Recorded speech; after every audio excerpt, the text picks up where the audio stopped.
Good morning, first grade. Welcome back to Mr. Maraca's Read Aloud. Today we're going to continue our story, Judy B. First Grader Boss of Lunch. So now we're going into chapter 7, where we get to see Judy B. Jones in action, working with the kitchen with Mrs. Guntsman, being the helper, or she calls it the boss of lunch. Let's see what happens as we read along chapter 7. All right. Chapter 7, Jobs. Pretty soon, Mrs. Guntsman told all about my jobs. You're going to have 3 fun jobs today, Judy B., she said. I think you're going to like all of them. She took me to the long counter where the children pushed their lunch trays, and she showed me where the napkins go. Your first job will be to keep the napkins stacked right here on the countertop. If the napkins pile start to run out, just reach under the counter and get more, okay? Do you think you can do that for me, Judy B? I nodded really fast. Yes, I said. I know I can do that, Mrs. Guntsman, 'cause I'm already familiar with the napkins. I smiled real proud. I use my napkins at my very own house, I said. I use them to wipe my mouth after dinner. Plus, sometimes I use my sleeve. Mrs. Guntsman looked funny at me. After that, she handed me a sponge and took me to the counter by the sinks. Okay, your second job will be to keep this big counter wiped off, she said. You don't have to clean any big messes, Judy B. Just wipe up any small spills or crumbs you see. I grinned real big.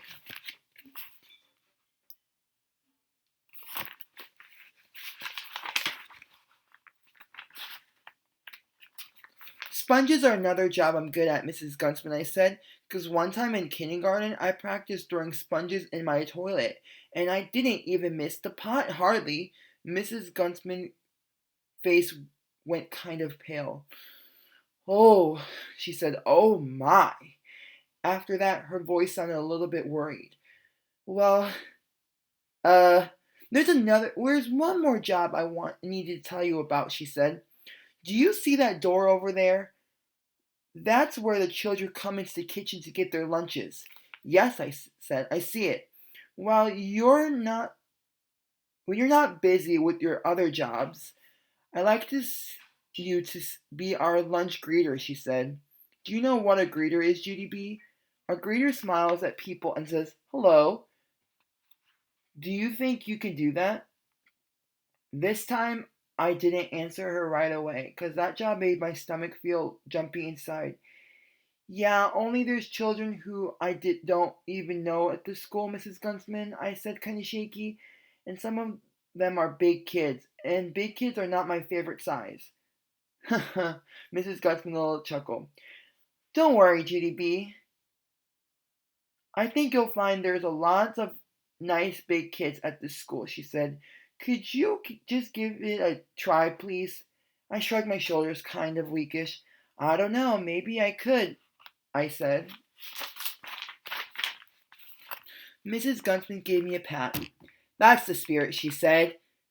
There's one other thing we need to talk about before we get started. And guess what? She reached under the counter and gave me another pair of mitts. I quick held up my hands for her to see. But already I'm wearing mitts, Mrs. Guntsman. See them?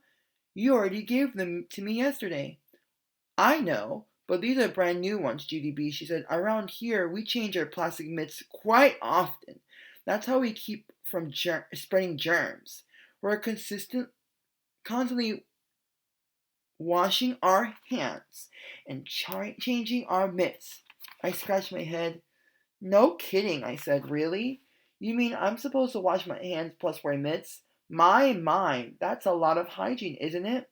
Mrs. Guntsman did a little teensy frown. After they were dry, she puts them a little mints on me. Whoa, these are the cleanest hands I ever saw, I said.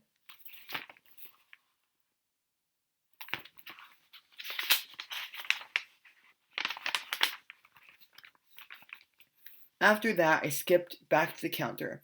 and I began stacking napkins. Pretty soon the kitchen started getting smells in it. I sniffed the air. The smells were not delicious. P.U., I said kind of quiet.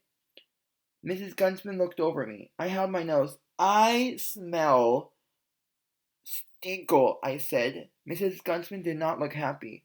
Hold your nose isn't sanitary, Judy B. Now, you'll have to get changed in your mitts again. I kept holding my nose. But it but if I let go my nose, the stinkle will get into my nostrils, I explained, and that smell is not delightful. Mrs. Gunsman looked annoyed at me. What you're smelling is our lunch today, Junie B, she said. We're baking tuna noodle casserole. We're going to be serving with carrot and peas. I made a sick face. Black, I said. I hate peas. It's a good thing I brought my lunch today. Right, Mrs. Gunsman? At least I know I'll get a decent meal. Mrs. Gunsman still looked grumpy. She came over and changed my mitts. After that, I stuck some more napkins, and I tried to hold my breath through my mouth.